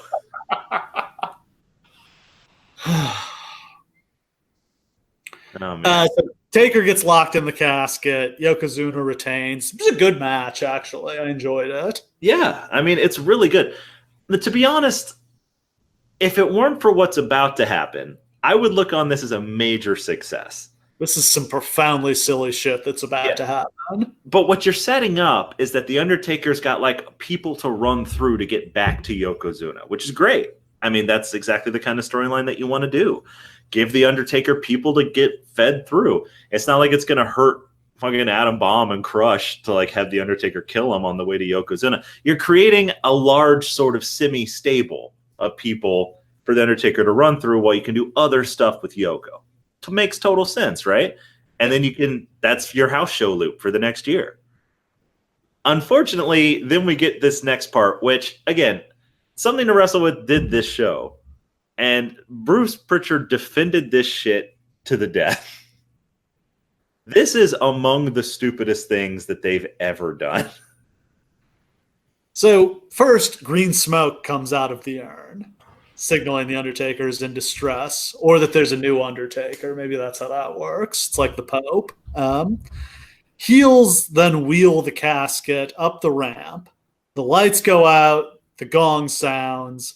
On the video screen, we see the Undertaker in the casket. He's laying there lifeless, but then he kind of snaps to life. Does a promo that doesn't make a whole lot of sense. He says, "The spirit of the Undertaker lives within the soul of all mankind. The eternal flame of life cannot be extinguished, the origin of which cannot be explained. The answer lies in the everlasting spirit. Soon all mankind will witness the rebirth of the Undertaker. I will not rest in peace." Now, go ahead. A stuntman is pulled up to the ceiling on wires. But it's so poorly lit, you can only barely tell that there's somebody there. Yeah, the soul of the Undertaker is ascending or something, some silly shit. Now, let me paint you a word picture here, because like really just hearing that is bad enough, but like let's fully investigate how they do this. So like 20 dudes are pushing this casket towards the back when all of a sudden all of them are super duper scared by spooky music. And then we cut to all the lights go out, so we're only seeing the video screen, which is a close up on Undertaker in the casket, but from like way above, like an impossible camera shot to get from inside a casket. Yeah. I don't know why they didn't just like close up on his face so it feels like he's in a casket. He's like 10 feet above him. And like you're seeing like his whole body inside a lit casket. And then he opens his eyes quickly and he cuts that promo, which is one of the worst promos I've ever heard. Horrible. And again, it's pre-taped. Like, how? It's one thing when they're live. Like, how can a promo that's taped suck this much? It doesn't make any sense. Like, the promo, nothing he says means anything until the last line. I don't know if he gets fed. Bray Wyatt promo where he just says a bunch of words and they don't mean anything. And like Undertaker cut a lot of these promos as the Undertaker. I don't know if like the idea was just for him to sound mysterious. You always go back to I took Big Show out into the desert and I left him there. I was going to say, that's actually more the Undertaker I like, where he's more human. But yeah, that really sucked too. It's just, he never cuts a really great promo as the Undertaker because he's just so invested in this shit. Where he's just saying mysterious, deadly sounding words instead of just being like, you guys killed me, but I'll be back. I will not rest in peace. That's all it needs to be. Yeah. And like it goes on and on and on. And they cut back to the wrestlers who are all just watching the video like, huh? What? But he's in the casket. And then like, yeah, he floats. And then they just show the video goes away. And there's like one spotlight pointed at the ceiling, which isn't on the guy being raised. So you only kind of vaguely see the outline of a guy. You didn't want to see him too clearly because you'd see the wires. So like he's being raised through the ceiling. And then like the cut deck to Paul Bearer, who's now alone and is pushing the casket. And he looks very, very happy. But he shouldn't because the Undertaker just died. Yeah. Look, this is just a dividing line for wrestling fans. Like, this is a question of what is pro wrestling. Like, is this a simulated combat sport or is this like a live action comic book? And like, some people prefer the live action comic book. I prefer the sports simulation. I guess reasonable people can disagree, but this sucked. Yeah, at various times, I love both. Like, I'm very much somebody who's in love with the pageantry of wrestling first and foremost. Like I love the stories and the characters and the pomp and circumstance more than I like the actual in-ring action, and I always have. Like some people are just like that. So the Undertaker stuff has at various times worked for me more than others. This is fucking stupid. Yeah, like even if you like the spooky Undertaker stuff, this is not a good version of that. Nah, this is dumb as hell. Even if you're going to take the Roger Ebert approach of like evaluating things based on like what the filmmaker was trying to do, this fails that test. Absolutely. And like during this period, there's like two different WWEs. And this will continue on until like Austin comes in. There's whatever the Undertaker's doing, and there's the rest of the roster. And the Undertaker's in this like soap opera fantasy world, and then like the Bret Hart WWE is like an athletic competition. And they just don't live in the same universe at all. And it's sad because Undertaker's definitely capable of existing in that other universe and being good. Hell yeah.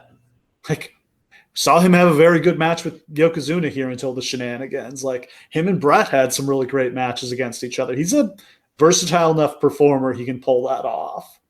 But it's like never the two shall meet for like 5 straight years. Yeah. And then tonal shift, Rumble promos. Yes. God, gotta love Rumble promos. Every time they bring this back, I fucking love it. Like this is one of those things that always gets a pop from me. Yeah. Whenever they do these, how perfect is this as a presentation? Just let's get 30 seconds from a ton of guys who are in this match on why they're going to win. And it never doesn't work. Like, even though like sometimes it's like Repo Man, but at least you're giving people motivation for why they're in the match and what they're trying to achieve. Yeah, and like no matter who almost no matter who they are, they can have something to say. Like I remember Hawk doing a promo for the Rumble in like 2005 or something. He was like, "I'm going to win and I'm going to go challenge for the world title in my hometown of Chicago." And it's like, "That's right. You go get him, Hawk." Animal, not Hawk. Hawk was dead by then. But what it does, and this is one of the reasons why the Rumble becomes as big as it does, is it establishes firmly that everyone in the whole company cares about this opportunity. The title. This could be their one chance. Yeah, the title, WrestleMania, the dream. Glory, immortality. It just creates this vision of the main event of WrestleMania is the dream of all wrestlers, and this is your one shot at it. Yeah, and anybody could win. It could be anybody's night. There's an element of luck here. You get the right draw, you could win this. And despite the fact that that has been fundamentally not true for 30 years, there's still, even today, even as we roll into the Royal Rumble season right now, you still get that feeling like, oh man, anybody could be the year. Santino Marella almost won the Rumble. He made us believe. Fucking had him win. Because that would have been the one thing you could have pointed to for the next 50 years. Forever. Fucking Santino did it. And the thing is, with the two titles, they really can have somebody random win it. Like, somebody really out of left field can win it. And, like, just forever, it'll feel like anybody could. And then you can just go on Raw and be like, no, I'm going to fucking challenge you for that shot. Sure. Have Zack Ryder win the Rumble one of these times. Yeah, but just one time. Can you imagine how mad, like, when they thought Santino won that Royal Rumble, the fans lost their minds. Who was it that won that one? That was Del Rio, right? That was Del Rio. Okay. Yeah, he probably should have won that because the fuck did Alberto Del Rio ever do? Yeah, he goes and he faces Edge and he loses. Ugh, that was horrible. Yeah. Okay, so we get the Rumble promos from Randy Savage, Jeff Jarrett, Tatanka, Diesel, Doink, Shawn Michaels, and of course Lex Luger. Yeah. And despite the fact that Lex Luger has the most coherent story of everyone, he does not explain his storyline in this promo.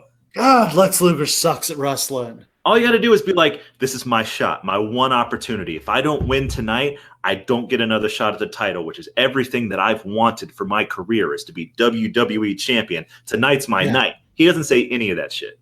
Oh, man, again, it's taped. Is this guy just uncoachable? Like, there had to be somebody coaching him on what to say for this promo. Like, they weren't doing heavy scripting at this point, but there's someone there producing him, telling him what he's supposed to be talking about. From everything we've heard, he's doing like 50 takes to get and this is the best one. Yes. Jesus. Yeah. Like, just imagine trying to work with that. And I mean, the funny thing too is that Bret Hart is also a bad promo. Like, he'll get better, but at this point, he's not good. He can at least coherently communicate the story. Right. But like, he'll stumble and stutter, but like, he'll get it done. Is there a great promo in the company at this point? No. I mean, like, Sean's not good yet. Sean, yeah. Razor can talk, but there was never a great Razor Ramon promo. Diesel is nowhere close. No. Bam Bam can't talk. Jarrett can't talk. Yeah. It's just kind of Savage. Taker, Savage. Yeah, Taker is doing Taker promos. Like, literally, you cannot get a good promo from anyone at this point. And this always goes back to, why isn't Randy Savage doing more? This company is drowning. Why isn't Randy Savage the world champion? God, you're right. Like, why isn't he get a singles match with Yoko? Oh, that would have been fun. Just to have Yoko beat him or something. I mean, yeah, that's the weird thing. It's like, it's one thing to be like, we're doing a youth movement, but like, you have to get the young guys over by having them beat the old guys. And like, Savage is the one you've got, and he'll put people over. And see, it's fun. Good that you said that, because there's forget he's around. Yeah. There's no youth movement that succeeds in a vacuum. At some point, you need someone to have credibility, and you need to shift that credibility onto somebody else. Manufacturing it from scratch is a miracle and happens like to do 10 times in wrestling history. It just doesn't happen. And they couldn't do it here. Yeah. Yeah. Like, when Steve Austin became a star, he beat Shawn Michaels. Like, he beat The Undertaker. He beat the stars of that previous generation. Yeah. And that's part of the problem with this generation, is that all those stars are gone. Yeah, Hogan gone, Warrior gone, Piper gone, and like Piper put over Bret, but like other than that, those guys didn't put anybody over on their way out. Yeah. Hogan put over Yoko when a camera exploded in his face after he had humiliated him at WrestleMania. It takes like 7 years of trying to establish Bret and Shawn before they're even credible enough to put other people over. Yeah. So time for the Royal Rumble match. This is the second year of the winner getting the main event at WrestleMania. Scott Steiner enters number 1. Samu from the Head Shrinkers is number 2. Rick Steiner is number 3. The original pitch was that Rick and Scott would be the first 2 entrants, but Vince doesn't think brothers fight. But I wouldn't have liked doing 2 brother versus brothers storylines on the same show. You know what would have been good and what I would have marked out crazy for is this is the Diesel Rumble, so you can't do it this time. Yeah. But if like Scott and Rick are numbers 1 and 2 and they just run through everybody. Yeah.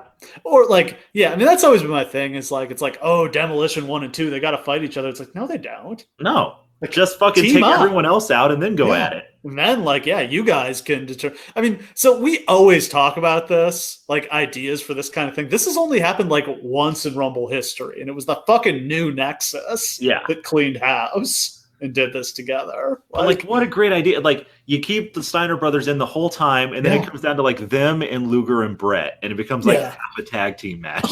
Yeah, no, I love that idea.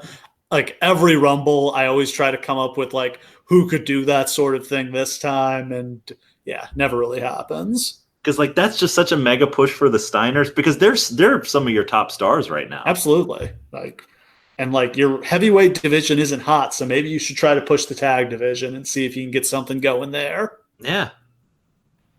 God, like now I'm all fired up for that idea, and it doesn't mean anything. Rick takes forever to get to the ring here, even though Scott is on the brink of being eliminated. Like, Scott is, like, hanging on by a thread, and Rick is, like, high-fiving the fans and playing to the crowd. He's just like, I don't want to eliminate my brother. Maybe Samu will do it for me. Yeah. Steiner's double-team Samu, who does a terrifying hangman spot where he's caught in the ropes by his neck before he gets thrown out. And it's, like, for nothing, because it doesn't contribute. He gets thrown out immediately afterwards. Number 4 is Quang, who is Savio Vega doing an Asian gimmick under a mask. He gets the Asian mist on Rick. And Owen Hart is number 5. He eliminates Scott Steiner. Just nuclear heat on Owen. Like, loudest boos of the night as he is coming to the ring.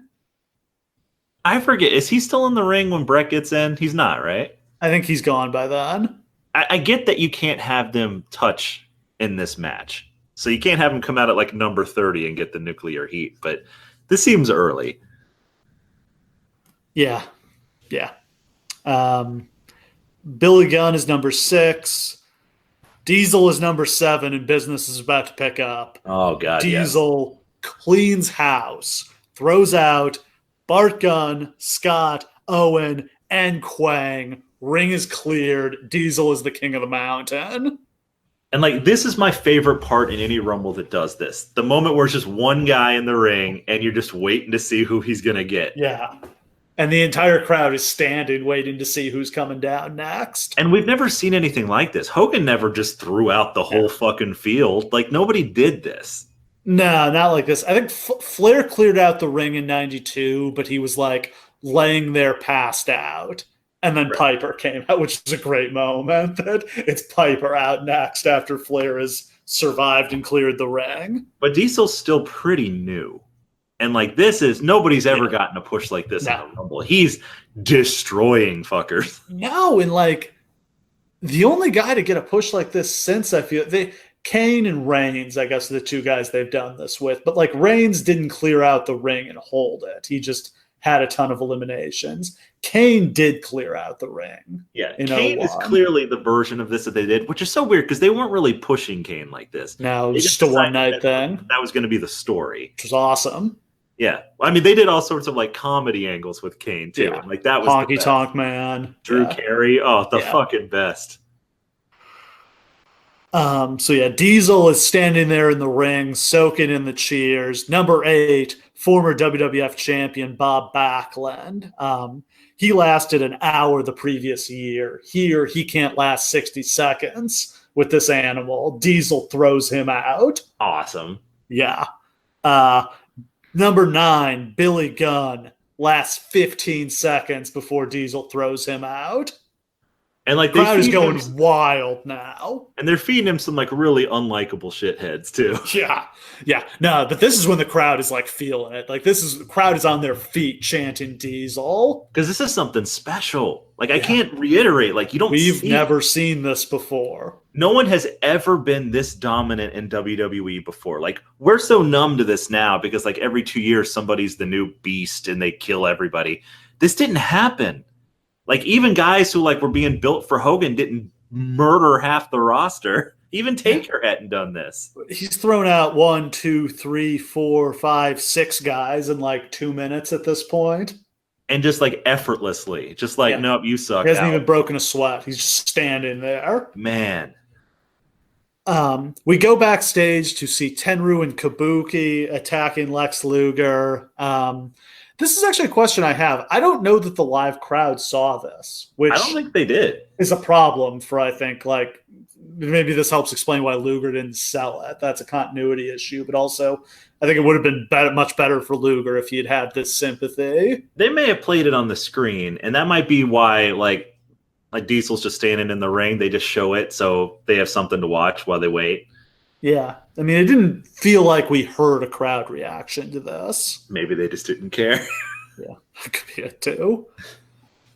Number 10, Virgil. No chance in hell. So great. Yeah. Gets his ass stomped and thrown out in 30 seconds.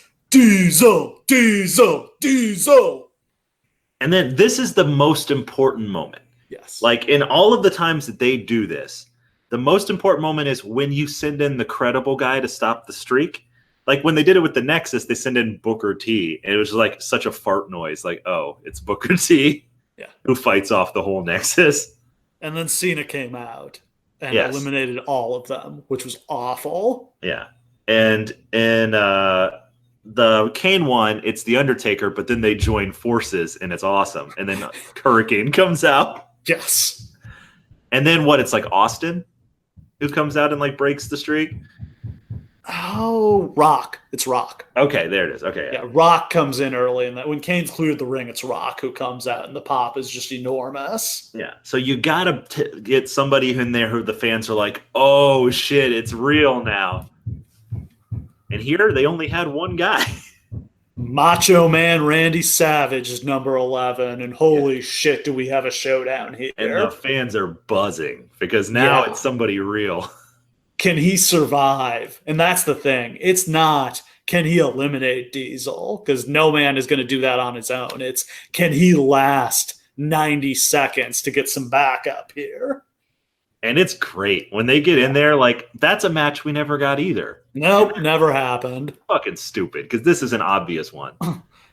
This would have been a much better WrestleMania match than Randy Savage versus Crush. God.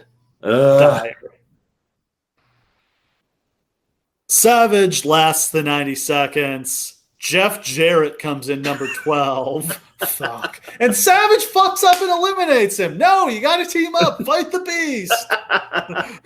Babyface logic. Yeah. Crush is number 13. He and Savage are feuding. They're going to have a match at WrestleMania 10. Doink is number 14. As Doink is coming down, Crush dumps Savage out. And that sucks. Like, Savage needed a run here. Like, give this match some... Crush. See, this is... They get so much better at putting together Royal Rumbles later on. Like, this would have been Savage is the Iron Man who lasts all the way to the end, and then Crush is like number 30 and dumps him. Yeah. Or Crush gets eliminated early, but comes back and throws him out later. Yeah. That's so much a better way to do this, because this doesn't build any heat on their match at all. Yeah. Bam Bam is number 15, so we're halfway. He eliminates Doink with just a brutal press slam to the floor. Yep. Mabel is number 16. Listen to these names. Thurman Sparky Plug is number 17. That's Bob Holly with his race car driver gimmick. Shawn Michaels is number 18.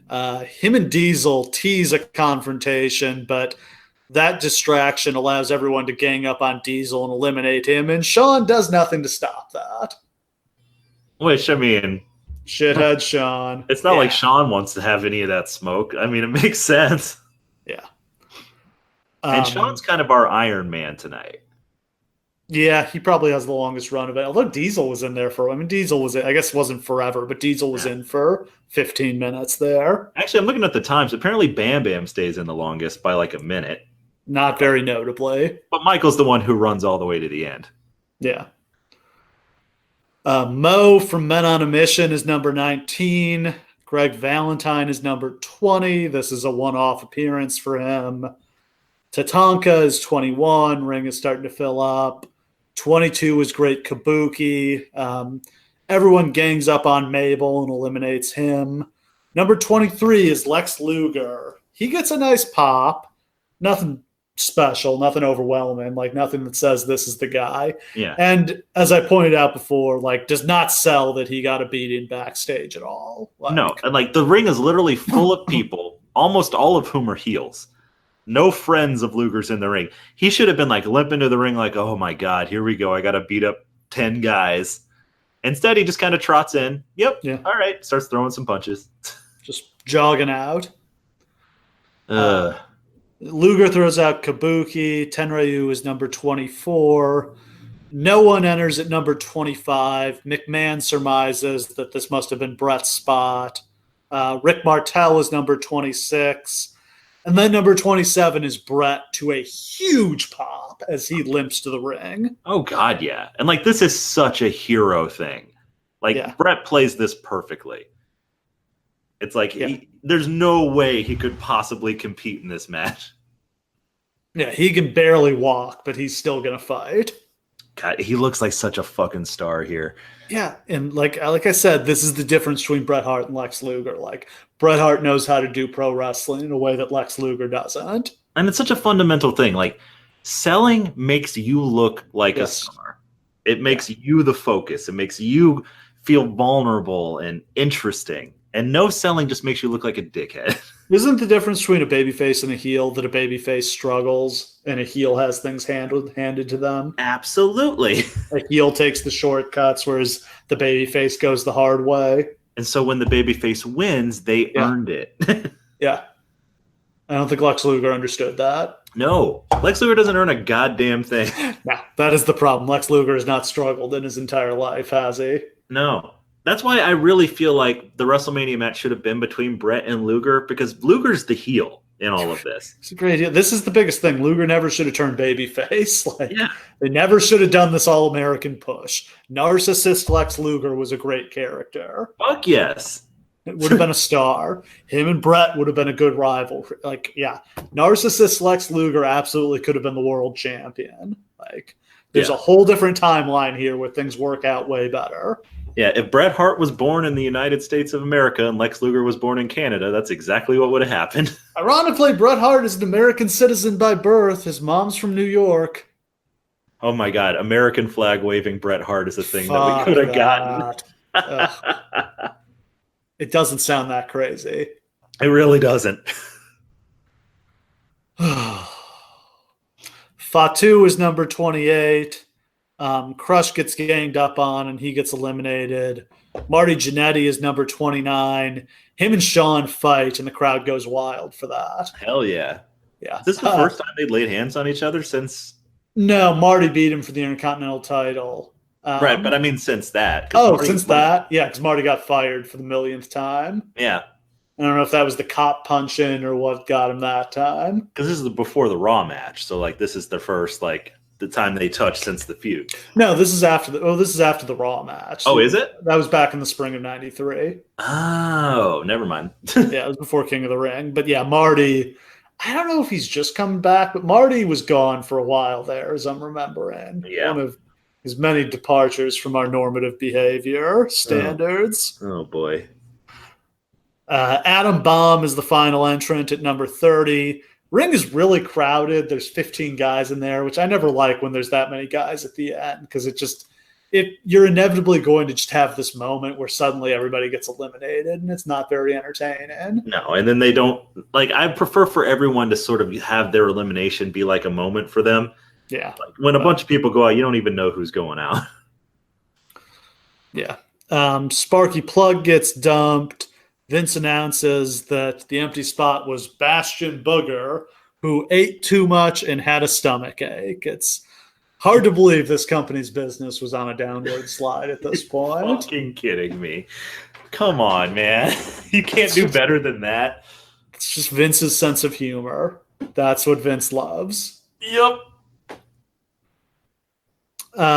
Eliminations come really fast. Adam Bomb gets eliminated by Luger, Tatanka by Bam Bam, Bam Bam by Luger, Bret eliminates Tenryu, and we've got our final four. It's Bret, Luger, Fatu, and Shawn.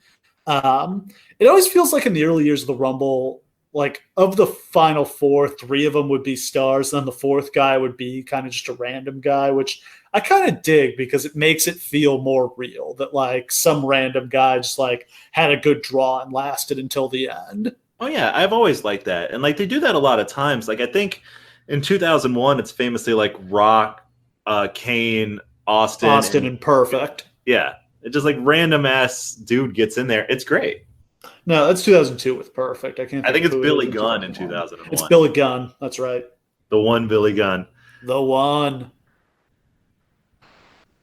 Fatu does his awesome 360 clothesline sell after Luger hits him. Bret eliminates Fatu with a drop kick as Luger simultaneously eliminates Michaels. So we're down to our final two. It's Bret and Luger.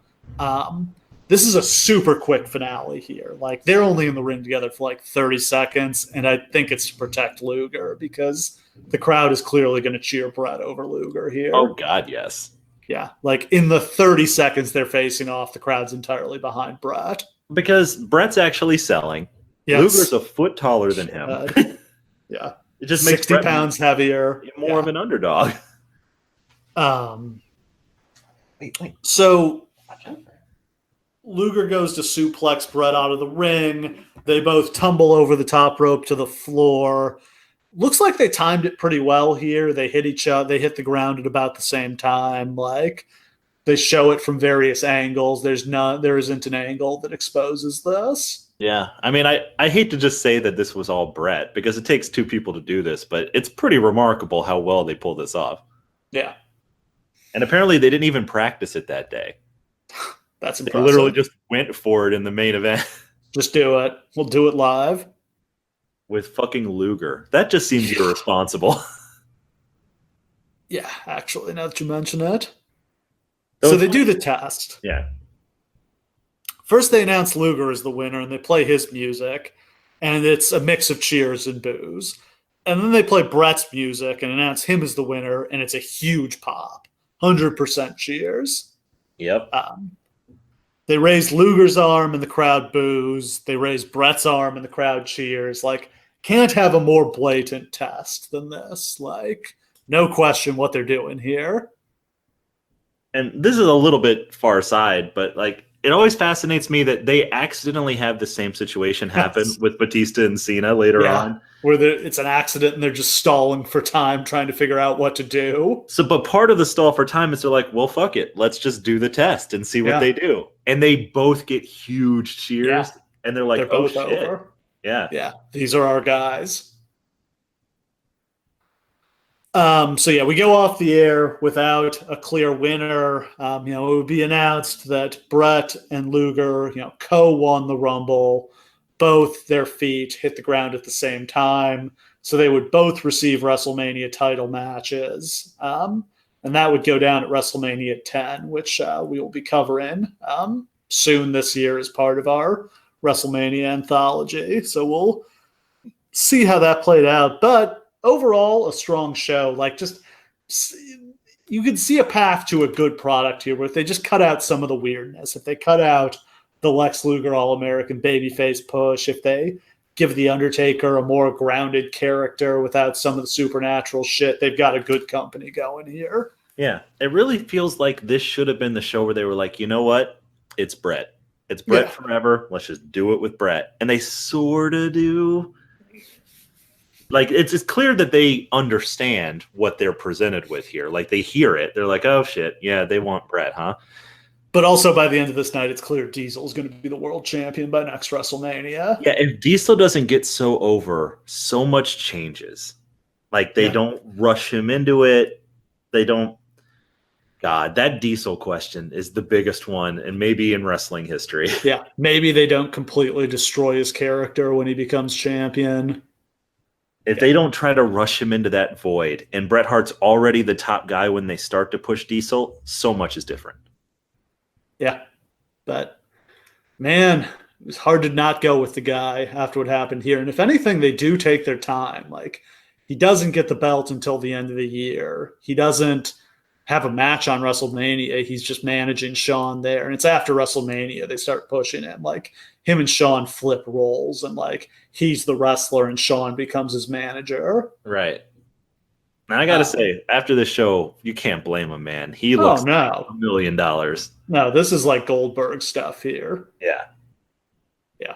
Totally understandable that they went in on him after this. And like, they're not wrong to see him as a blue chip prospect. Like, Kevin Nash would go on to be a big draw in WCW, like had all the tools to be a great world champion. And like, I've always just felt like was let down by the way they booked him. Yeah. His entire legacy is sort of defined by what happens when this all fucks up. And he never really gets a shot to be the top guy again, even though it's ludicrous that a 7-foot guy who can talk and has charisma never gets another shot. No, but yeah, just odd circumstances. It's okay. He turned out fine. He made a lot of money. He made a lot of money along the way, and that was all he really cared about anyway. Goddamn right. Our hero, Kevin Nash. Maybe there's a little part of him that really wishes he'd gotten to be the man, but he doesn't seem too broken up about it. Nah, he really doesn't. Ooh, yes, that's a wrap for King of the Ring 94. Next time, we'll have a fun show with the Royal Rumble 1999. An infamous night in wrestling history, the I Quit match between The Rock and Mankind, and also Vince McMahon winning the Royal Rumble. It's the most attitude era Royal Rumble there ever was. We've put over Vince Russo so much, and now it's time to take him to Browntown. Yeah, now we're going to get it back. Yeah. So, yeah, next time, Royal Rumble 1999. Look forward to covering that.